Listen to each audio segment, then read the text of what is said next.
All right, we're here with the legend, Rusty Mansell. We're back again, man. On3. Nashville. Dawgs HQ. Listen, legend. We got, no. Listen, his fine bomb count's bigger than mine. So happy catch for you. up real quick. Happy man. for you, man. I appreciate you too, Mike. I know I've said it before, but you got me give me a shout out on there. Yeah. My mom watches it every damn day, and she was like, "That SEC Mike said something about you. You're going to be on there. You're going to be on there." So I'm in my mom's eyes. I've made it now. I've made it. Been on fine bomb. So. Well, hey, since you're saying nice words, also say something nice too. I was just telling him at dinner, a lot of people, it's hard to get a hold of them, and you're waiting for a call, you're waiting for a text. It takes a week or two, but I have never reached out to Rusty that he's not got back to me in 5 minutes, and I'm sure I can only imagine how busy you are. Don't tell some parents that. So my voicemail's been full since like 2014. People are like, why's your voicemail full? I said, you think I'm gonna leave that thing open? You know I got a message to get on that thing. So, but yeah, man, I'm glad y'all are glad to be back. Glad y'all back with us this year. Yeah. So we're here on 3 NIL Elite Series. Man, we weren't here the last year. Was it? It was how last has this year. grown? Well, listen. I'll brag for a second, and then I'll say really what I want to say. This was almost all my idea one day, and I pitched it to Shannon Terry, and he said, "Rusty, don't say a word to anybody about that. Don't say a word." I said, "Okay." He goes, "I love that." Didn't hear nothing from him. 6 months later, he calls me up. We lay down some stuff on paper, but I will say this: that Grant Ferkering and Morgan and John Staten and this crew has taken this thing. I had no idea this is the end result. Right. My thought process early on was the kids aren't really playing as much in the All-Star games anymore, and people used to love that content. Right, the behind the scenes, what's going on. Recruiting is sped up so much now that the next 4 weeks, if these kids aren't committed, 80% of them are going to have a decision by August the 1st. So for us, it's kind of like let's give them some education, because every parent wants to know what is going on. What is this NIL? What's the foundation of that thing? And then they also want to know, where are you at going into this? Like, for example, as we're recording this, Tavion Wallace told us, who's a big-time player in South Georgia, Florida State leads for him. So now everybody knows going in these visits at Florida State's the leaders, and go to Florida, and go to Arkansas, and go to Georgia, make some visits. So the content part is good, but that's not really the whole basis. The whole basis is the education of everybody. And Shannon Terry said it last year. He said it again today in our little pre-meeting. This is about playing the long game for these kids and these families. And this time around, it was a lot easier to say, hey, do you want to come in? We had to really compress it to who can get up here. I mean, when I say On3 Elite, it really is like the elite of the elite. Oh, yeah. So hey, you've been covering recruiting a long time. Long time, just let's say 10 years ago today, do you feel like these kids are more equipped? Is there, the biggest difference? If you take NIL out of it, just because that's obviously the number one. But if you take NIL out of it, the biggest difference now is these kids are getting recruited for 4 years. Yeah. And I just talked to Juju Lewis's dad, and I said, listen, the one thing you don't have is a footprint of how to go about this thing. Because Trevor Lawrence was the number one player in the country out of the state of Georgia. He was a quarterback. He was a 5-star. Trevor Lawrence was really only recruited 2.5 years. Juju has been going through this since the end of his 8th grade year. Wow. I mean, ESPN named him last, I believe, July, the number one high school football player in the country. He was the youngest kid ever, football player, ever be on the cover of Sports Illustrated. There's no path to that. You can't call somebody's parent and say, how did you treat that? Because it's so different. So I'll say the number one biggest difference is these kids are getting recruited for 4 years. They've been taking visits. Think about it. These kids are done. They're done with visits. It's go time as far as official visits, those type things. So that, to me, that's the biggest difference, to getting recruited that much longer. And I know, so you'll be somewhat close to this situation, but the Jaden Rashada and the lawsuit and the NIL and all that going on, I mean, how many conversations this week are taking place with, how do I avoid that essentially? Well, I got on my phone just for a minute ago, and the SEC media meetings are down in Destin right now. Right. And that was the headline. Billy Napier had to speak about it. So, people ask me my thoughts on that. The only thing I do know is Georgia was very aware of that was in the process, and that was coming. The SEC office knew that was coming. Billy Napier, that their representation from that side knew they were coming. So, all that's going to play out, how that thing works. But from what I have heard and talking to multiple people close to this that Jaden Rashada has been, like, since he's been in Athens, like, he has been fully focused on football. The early reviews on who he is as a person is really impressing people. Now, it's always a battle to be the quarterback at Georgia. It's always going to be a battle in most of these SEC schools. But his focus and what he's been through, this is a really good opportunity for him to take a program over if he can win the job down the line. You know, he came in with the right mindset is what I'm hearing. You know, him and his family was like, listen, this is totally separate deal. This is a long time ago. We're at Georgia, clean slate. We're here to play football, wait our turn, see if we can win this job. Well, you know, you mentioned down there at Destin, Sankey came out, and he didn't say a lot on the subject, but I just thought in his verbiage how he says he doesn't like lawsuits. He didn't have comments on this. Do you think that maybe this is something that maybe gets not swept under the rug, but handled swiftly outside of court? Here's my opinion on this. He is very lawyered up, Jaden Rashada. And he's not he's lawyered up with, I think this guy represented Alex Rodriguez, Roger Clemens, Warren Sapp. I mean, this is from his side.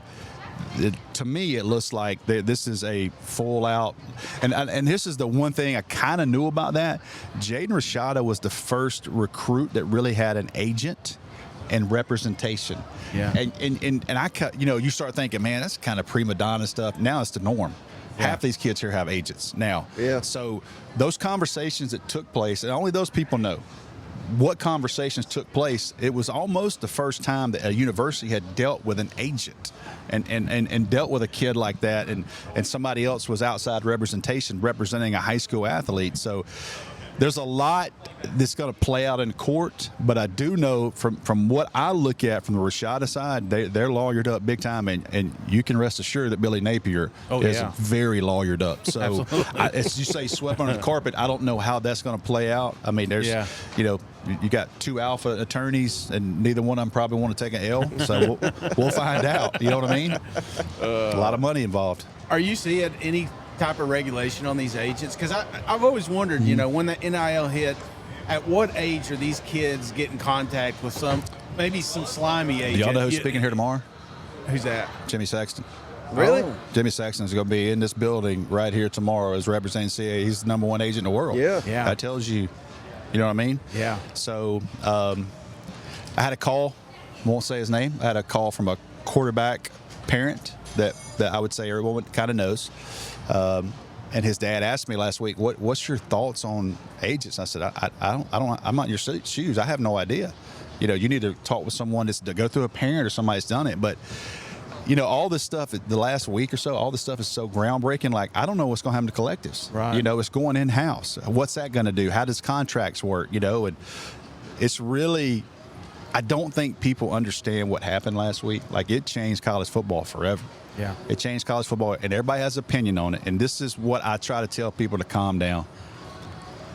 It's still going to be Tennessee and Alabama on the football field. Right. It's still going to be Georgia and Florida and Jacksonville. Now, it might be all hell break loose from January until August, but if you're a college football fan and you love a school and you love this game, it's still going to be that Saturday afternoon tradition. So just let it play out. These are still going to be 17 to eventually this 6 year is going to run out. You know what I mean?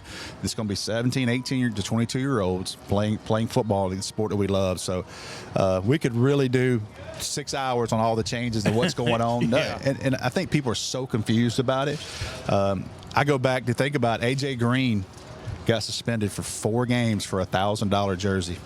And I'm telling you right now, you could walk into Sanford Stadium, and every single person in there had an 8 jersey on. How many 16 jerseys were in them? Knoxville and Peyton Manning played. They're still there. Yes. Can you imagine, can you imagine the people that kind of probably approached him and say, hey, look, autograph, I'll give you $2,000.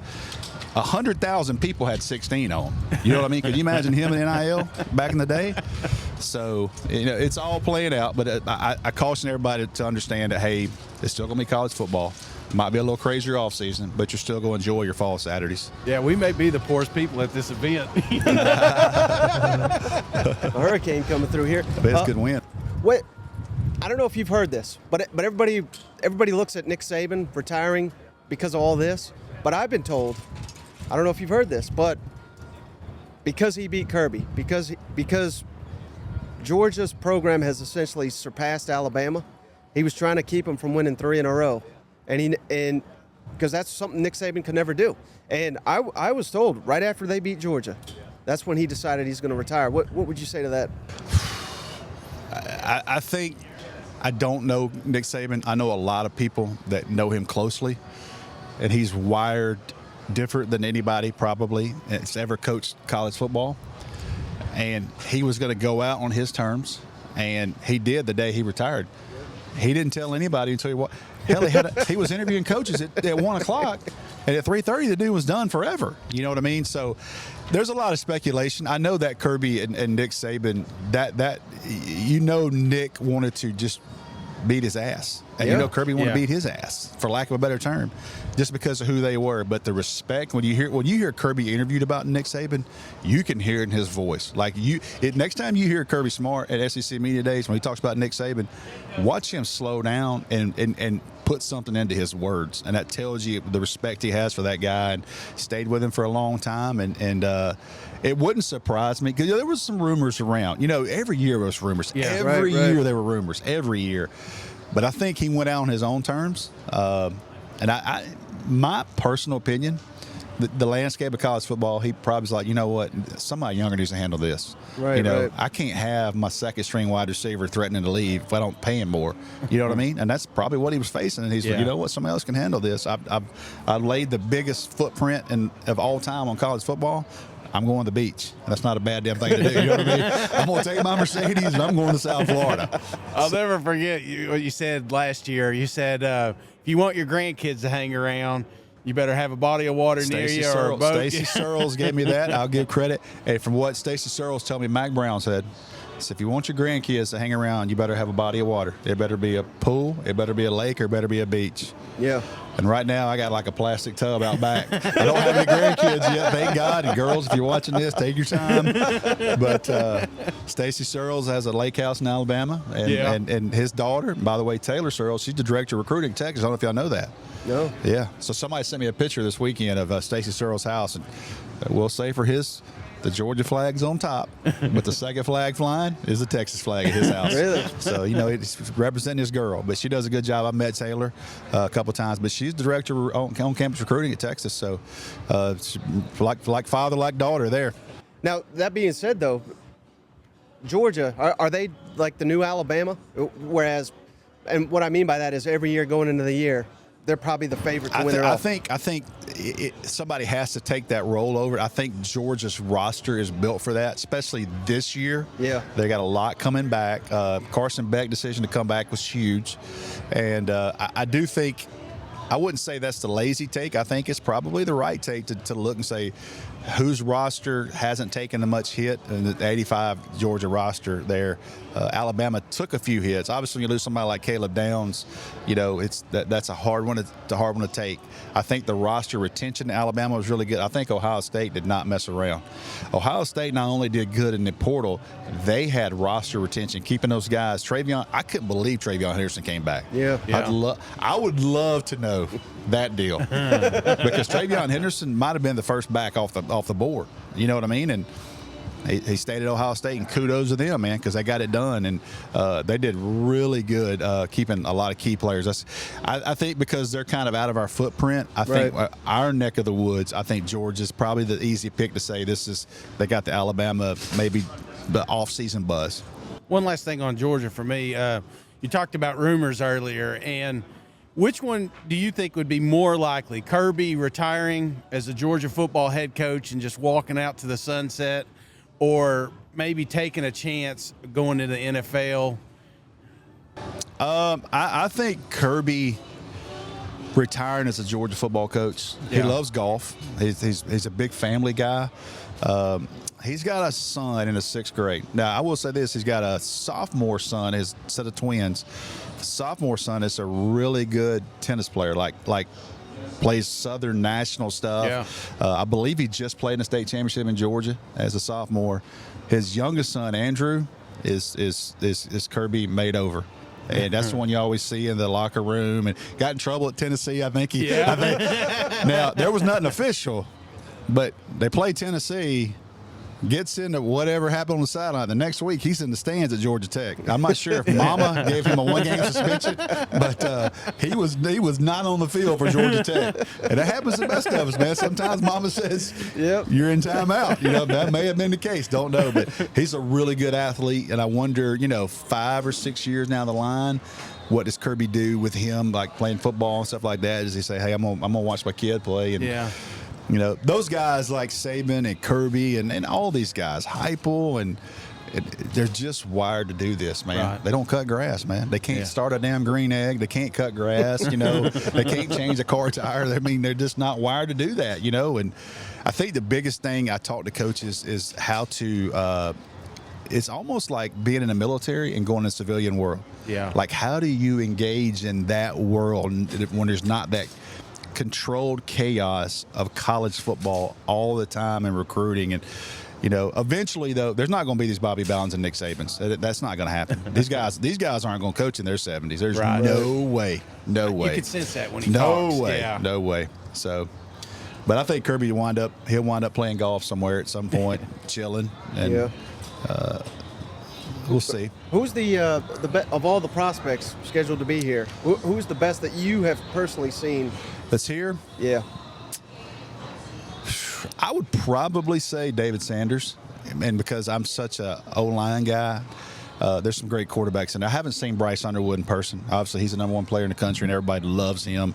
I've seen Juju Lewis play since he was a 9th grader. He's a really, really good football player. But I would say because it's so hard to find that elite left tackle. Now, I will tell you, there's a kid here from Atlanta, C.J. Wiley, is a wide receiver. His dad was Chuck Wiley, played for LSU, All-American down there. I think his mom ran track at LSU. His dad would play for the Falcons, so his roots are there. I went and saw him a couple weeks ago, spring game, and spring practice, wait a minute. Got a different gear. 6'3.5". You'll see him when he comes in, a little bigger kid. And so listen, you could take this roster right here and look at this in 10 years. Yeah. So we got 48 players. I would be willing to say we got 48 players here. I'd be willing to say 30 or 32 will end up in NFL. Yeah. The ratio, because these are the cream, the cream of the crop guys, and the ratio on that, I would say we're going to interview. You guys will see there'll be 30, 32 future. Now all 48 think they're going to play the NFL. And they might, but I would be willing to say right now, 10 years from now, we'll go back and look at this roster that's here today. I would say probably 30, 32 will be NFL. Well, you had a solid group here last year. Oh yeah. Is there any of those guys that you think has an immediate impact this season? There's 2 guys, and I'm more familiar with them. But I was confident before they went to college, and based off what I'm hearing, I'm even more confident. I'll say 3. KJ Bolden, Mike Matthews at Tennessee, and Sammy Brown at Clemson. They're just really good kids, but they love football more than they did recruiting. Yeah. Sammy Brown sack on the first play ever at Clemson. KJ Bolden has to gain a little bit of weight, but everything I've heard about him, like film junkie, great kid, hadn't been late to a class, nothing, like blown those guys away. And I was just talking to Brent Hubbs and Austin Price. I said, man, Mike Matthews is a dude. And Brent Hubbs been doing it a long time, and he goes, oh, yeah, he's pretty good. He didn't want to give me too much. I was like, he goes, oh, yeah, he's pretty good. I'm like, yeah, he's pretty damn good, Brent. You don't have to give me that. I can tell you. But great family, and those kids, you say what's changed the last 10 years, that's another thing. I will say not a bust factor, but maybe like it's going to take them a while to adjust factor. I can look at some kids and go, man, you're going to have to really be de-recruited. Those 3 kids will not have to be de-recruited. No, they're ready to go. They're ready. Their focus was here. They were highly recruited. They made big-time decisions, but they understand the long game of football. But, I know the Georgia fans wanted all 3 of them. They got 1 of them, but those are 3 good kids from 3 good families, and all 3 of them are fast as hell. Yeah. That checks boxes. You know what I mean? Do you think there's more pressure on these guys these days with social media and just a high profileness? Yeah, there probably is, but they also get to handle this. Like I was watching Juju Lewis interviewed here a few minutes ago, and I thought, damn, he's polished. If you interviewed Rusty Mansell as a senior, I would never outlive that. I wouldn't. They'd probably play on a loop every day, like how bad I would have been. They've been through the recruiting process so long, they know how to handle this. So there is a lot of pressure on them, but they know how to handle it different. You know what I mean? Yeah. They've been dealing with this stuff for 4 years. Yeah. There's kids. There's kids that I won't call their names out, but like some schools have a no autograph policy. Like you can't ask a classmate for an autograph because kids are selling your stuff on online and eBay. Yeah. You know what I mean? Yeah. So I'll never forget this. About 6-7 years ago, I learned the .com world. What do you mean the .com world? It's about your name. So I remember calling Trevor Lawrence's dad, and I called Justin Fields' dad. I said, listen, y'all better buy JustinFields.com and TrevorLawrence.com because people are buying these things, and they're going to make you buy it back in 6-7 years. Right. One of them did, one of them didn't. Oh, no. And the one that didn't called me about 2 years ago. He goes, I'm sorry. He goes, you don't want to know what I just paid for that. Oh, no. Yep. And now it's even got slimier. Yeah. If you have a good game in 8th grade baseball, they'll buy your domain. Yeah. You know what I mean? So it's crazy world, man. Crazy world. You got anything else for Rusty? No, man, I appreciate you hanging Man, out with us. I love y'all's product. I'm glad y'all are having fun with it. Maybe we'll have a couple drinks later. We'll have round 2. Yeah, Get the we'll have behind a the really scenes. unplugged tonight, won't we? Let's tell some stories tonight. Woo. Might be my last night in Nashville. We'll get some clicks now. Got But it might be. any deals going on at Dogs HQ or anything? Yeah, we had right now? $1, man. I don't know if Shannon Terry's going to watch this or not, but as long as I know that button's still on $1. I check that admin every morning, and it's $1 for, I think, 30 days. But Shannon came in this morning and kind of gave us a speech, and, it's just amazing. I've been around him a long time, but like that 20 minutes, shit, dude, I got one kickoff return left in me. I was a wedge buster on kickoff. I don't know if I got that left, but like kickoff return, you might can squib one. I might get 10 or 12 yards. But I felt like that. You feel that energy out of Shannon. He knows tomorrow he has to be on again. Yeah. But much more prepared this year. I think last year was a great event, but I think we have to. I'm telling you that Grant and Morgan and John. Oh yeah. They have taken this thing to. I'm telling you right now, this is the premier event in recruiting.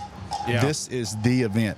And I don't get involved on who gets invited, but I hated to have to answer those emails from parents going, I don't make the list. You know what I mean? Right. But there comes a cutoff point because this is a pretty expensive event now. Right. We got a pool party later. What did they? I mean, so from the kids' perspective, So how did the invite go out? I mean, it started a year ago, didn't it? Well, we had a few. But I'll be honest with you, I tried to stay out that much as possible because, I don't have my voicemail working. I didn't want, because it's hard. It's a hard, question to answer. Who gets invited to this, who's not, right. And you can bet after tomorrow, the people that are speaking here tomorrow, that word's gonna get. We got financial guys from Morgan Stanley here. We got Jimmy Sexton here. Right. We got some big time speakers tomorrow. That it's a huge opportunity for parents. And I'd want my kid here too. You know, I mean, the kids. I'd want to be here as a parent. You know what I mean? That's one of the things Shannon hit on us this morning was like, hey, this is a teaching and learning for this family. You know what I mean? Content's great, and we're doing that. But my thought process was 24/7 when I worked for 24/7 Sports, great company, and thankful for my time there. We had, for a long time at the Army All-American Bowl, we had the exclusive first day interviews, and that content was always the greatest. That was always the greatest. Well, now these All-Star games, if they even played, they have been signed for a month. Right. There's nothing there. So my thought process was, what can we do to kind of replicate that atmosphere? And that was my idea with this, was like, hey, let's do this. I took it to Shannon, and he goes, don't you say a word. And one more phone call, 6 months later, it was done, and these guys took it over, and it was here. So I've read a few by Mike. He said don't say a word, but he never followed it up with actually. Yeah. Don't you ever say that again. Yeah. So we had a one of the first meetings I ever had with On3. He goes, guys, we got an idea we're going to do. He looked at me and said, don't say a word, Rusty, keep your mouth shut. And I was like, yes, sir. So, but listen, I'm just glad to be up here. I love Nashville. Absolutely. One of my favorite. I don't know why we don't have the SEC Media Day here every year. Should be every year. What are we doing, man? Are you going to go down to Dallas? I'm on strike. I'm on strike till it comes back to Nashville. You can't go to Dallas after Nashville. All right, Rusty, why do you hate Texas? I'll let you know after that game. I'll tell you what hurt the Georgia fans. They got F1 that weekend. Yeah. Dude, them Georgia fans. That's probably going to be the game of the year. Dude, And them now Georgia they got fans. all this on top of they're it. having to stay in like freaking Lubbock, San Antonio. Yeah. You know, I found out geographically, I thought Dallas and Austin were like up street. It's not. It's about 4 or 5 hours away. It's not close. I was like, that's a big state, man. So excited about that game. Georgia schedule this year at Alabama, at Ole Miss, and then the flip-flop. That's been the one thing I think Georgia fans, if they had any tiny gripe, was like the Tennessee game was big. The Missouri game on paper last year wasn't going to be that type of game until it happened. Ole Miss wound up being a good, but they haven't really had an off season. They know like we got 3 or 4, but Alabama's coming to town. Texas is coming to town. Poor Ole Miss, they got the shaft. They're coming back to Athens. so we'll see how that happens. But the Texas game is going to be a lot of hype. But I'm glad Texas, Oklahoma. I'm a softball fan too. Yeah. And watching Texas and Oklahoma. And I'll say this: I know it didn't turn out for you guys the way you want to, but the Tennessee, Alabama, and the Texas A&M softball series, dude, I couldn't turn them off. Yeah. Those 4 teams. They were going at each other. Yeah. Coaching staffs, you could tell there wasn't a bunch of group hugs after those 2 games, after those 2 series. But it's going to be interesting adding Texas and Oklahoma in every sport, the SEC. It just, the best keeps getting better. You know what? I mean, dude, the content. I mean. Well, now that the Florida fans have tuned out because they realized Rusty was on, I did want to ask you one last question about Ettienne. Yeah. Like, is this? I don't know. When I think of Georgia, I Yep. think of elite running backs. I go back to that, and I feel like we've kind of missed it here lately. They have. Is Ettienne that guy? I think he's going to give them some better options. Yeah. I think he's going to give them – I don't want to say he's Nick Chubb and Sony Michel and Todd Gurley and all those guys because that's what you were known for. You know what I mean? And Georgia offensively kind of had a shift when Stetson Bennett and you had some receivers and then you entered these tight ends with Darnell Washington and Brock Bowers and all them. And it's kind of like the NFL game. You know what I mean? Running back is kind of – you get a guy that's serviceable, and then you get a Kenny McIntosh, who I think was one of the most underrated players in all the Georgia run with him. But, you look at Georgia, and they're not stacked full of NFL running backs, in my opinion. Doesn't mean those guys can't get it done, but I do think Etienne's a guy that's going to bring them some different juice. The first thing I noticed about him, he's not as big as I kind of thought he was. But talking to some players, I played in David Pollock's golf tournament, his fundraiser, which is a great tournament. It's funny. I walked up and first person I saw was Caleb Downs. I was like, do I need to write a story here? He said, man, I'm playing with my dad. We're doing it. I was like, all right. So we talked for. It was funny because I walked up and Caleb Downs standing there with Oscar Delp and half of Georgia's team. I was like, I can't cover this again. Like not in May, Yeah. But he was just there for helping with his dad on a fundraiser. But I talked to some players that day and I said, hey, what's this guy like? And they're like, dude, he is hard to hit. Yeah. He's hard to square up, and he can catch. And like everybody else, he had to learn the pace of practice at Georgia, the physicality. And everybody talks about that microphone with Kirby Smart. Yeah. Like, you're going to have to learn to take it because it don't matter who you are. He will be on you at some point. Yeah. And I think Ettienne hadn't been around that too much. I think he got welcome to Georgia by the second day of practice. And after you tuck your lip in a little bit and realize, okay, I'm here now, I think everything. But that was the one thing kind of stood out to me. You think about that is being elusive in small space. And everybody wants to talk about 40-yard dashes and all this stuff. To me, the key to running back is can you take 3rd and 7 and make it 3rd and 3? Yeah. Because can you break one tackle and make it 3rd and 3? And I think that's what everybody's like, what's this 40 and all that? And don't worry about his 40. What can he do in making one guy miss and move the chains? Mm-hmm. And I think he's going to help. I think I'll give you one last Georgia. I think Michael Williams is going to have the year that everybody thinks he can have. Yeah. I think Malachi Starks is elite. I think the player that's going to take that step that everybody in America has been thinking, when is it going to happen? He's been hurt and all that. I think Arian Smith's going to be a guy. I mean, he's a 10-200. from what he's been at Georgia, he's been a straight line guy. Every time he comes in the field, you look at the secondary, and they're going, they're circling 11. Here he comes. He's going to go vertical on you. You know, I think some of the things I saw in the spring, Mike Bobo was doing with him, getting the ball to him a little bit quicker, letting him make you miss. He's the type of guy make you miss and house you. You know what I mean? So they got to have that downfield guy. But I think Carson Beck's ready. I think Georgia's offensive line. Think he wins the Heisman? He was going to have a really good chance because he's going to play high-profile games. Yeah. That's one of the biggest things. There's been a lot of guys that hadn't won the Heisman that should have, but they didn't play in high-profile games. Like this guy's every going to play 3 to 4 weeks. He's going to have a big one. He's going to be front and That's center. for sure. Front and center. You got even with Alabama, Tennessee, Texas, Ole Miss. I mean, he's going to have opportunities like big time audiences. So. I had an argument with him saying I thought a 9-3 Georgia should still make the playoffs based off this schedule. Well, don't think they will. It's according to where they would. It's according to where they lost at. Yeah. You know, if they beat Texas, lose to Alabama, say they lost to Alabama, Tennessee, and Ole Miss beats them in late. You know, who knows that? Yeah. But I don't know about 9-3. I don't know about 9-3 So we see. think all the teams are going to the playoffs. Yeah, all the SEC. It's just going to be. We only got 8 spots, but everybody's getting in. It's like 11. We got 11 in the tournament now for baseball. Why can't we have them in football? Dude, that's crazy, isn't it? What do you think about Nico? What's your prediction? Everything I'm hearing, He looks he's good. the real doesn't he? deal. Ball jumps out of his damn hand. And what's wild, It's like throwing a baseball when you watch him. Joe Milton wasn't bad. No.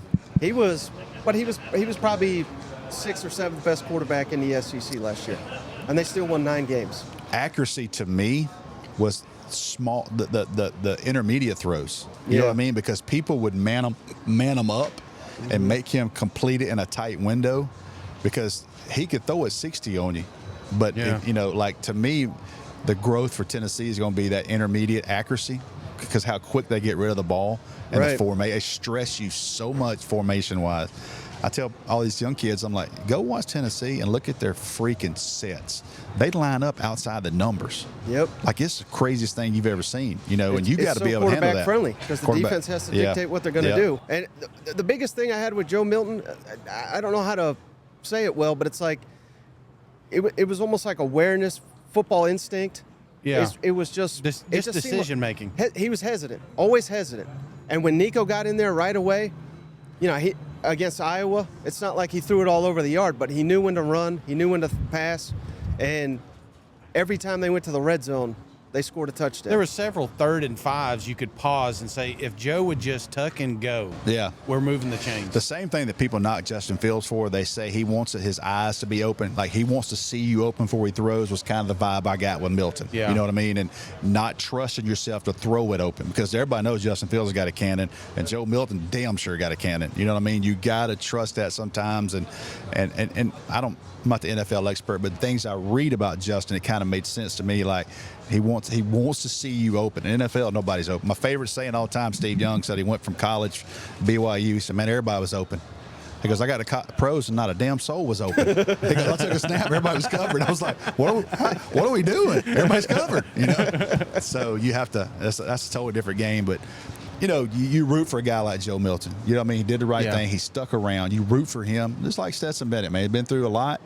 Won 2 national championships, had a lot of off-the-field issues. He dealt with some stuff, and looks like he's ready to come back. So you root for somebody like that hung around because he wanted to be there. Joe Milton wanted to be at Tennessee. There's probably no telling how many times Joe Milton's DMs were probably like, hey, come here, you can play right now. You can play right now, and he stuck it out. So you root for kids like that. Well, did you see who's the St. Louis coach, the Rams head coach, McVay? Did you see what he said about Stetson the other day? He basically just said being Georgia's quarterback was just incredibly mentally challenging for Stetson. And that goes back to what I was saying with the pressure. 4 or 5 years ago, Stetson Bennett was a nobody at Georgia. Then all of a sudden, he's maybe the most high-profile quarterback in the country, trying to win two in a row at Georgia. Couldn't win one for 40 years. Yeah. Just so much that goes with that. And we've seen it. A.J. McCarron, I can't remember what game, but he had a big game, come back when he's crying on the sideline. Yeah, means something. Because the pressure was just, they demand excellence. Stetson Bennett, you see him, was it Ohio State game to him? He was crying. Yeah. You know what I mean? But, you look at all those games, I think the one thing I've talked about it before. I think I talked about it with you guys. The one thing I'll never forget was Stetson Bennett when they go down in Indianapolis, had that fumble. Bama scores, take the fourth quarter lead, and you go, okay, here it goes. Yeah. And then I think the dude was 9 for 9 in the fourth quarter, 2 drives back to back for touchdowns. Like that's how you never pay for a cocktail or a meal. Probably a meal. Let's just stick with a meal. Probably never pay for a meal in the state of Georgia for the rest of your life because of moments like that and the celebration up there that night. But that fourth quarter, man, when Georgia needed him, like he made. And the Ohio State game, man, that drive, and the people talk about a lot of throws. The throw he made to Karis Jackson and Brock Bowers on that drive, like those are big-time NFL throws. Right. So, A.D. Mitchell, man, shout out to him. Called that touchdown pass. And I thought his social media post with the Texas and Georgia, like you got 2 fan bases that love you. Everybody knows he went home for his daughter. And every Georgia fan is like, hate it, but understand it. You know what I mean? But the way he handled that and his social media posts, like these 2 universities, it means so much to me. And it's a good damn feeling to have a Texas alumni fan base and a Georgia fan base, 2 schools like that. It's like you got our back. So that's little things like that add up down the line in life. So shout out to him. Just thank you so much. We took way too much of your time. I appreciate it, man. We're all right, man. I appreciate y'all having me. And again, we need to get together for the season starts. Hell yeah. Well, we'll see. You're going down to Dallas, right? I'm not going to Dallas. You're going to be down there. I'm not going to Dallas. So we'll get down there. I'm sending my guy, Jake Rowe. Y'all better watch Jake Rowe. Keep we him got to on. get fitted for a cowboy hat and everything. It's walk season. It's walk season. I know. So excited about that. You don't have to remind him. I was like, hey, we take as long as we want. I got you. I appreciate y'all having me, man. Thanks. Congratulations on all y'all's success. So y'all, like I said, y'all. I'm not the biggest podcast guy, but there's about 2 or 3 that I just make sure I tune in, and y'all damn sure one of them. So, thanks, man. And my mom loves y'all. So, if you ever go down Pensacola, Florida, need a place, meal or something over there, you're good with my mom. I can tell you that. Now, you were only kid or just her favorite? I am without a shadow of a doubt her favorite. I can assure you that. So. Oh, perfect. That's a perfect place to end it.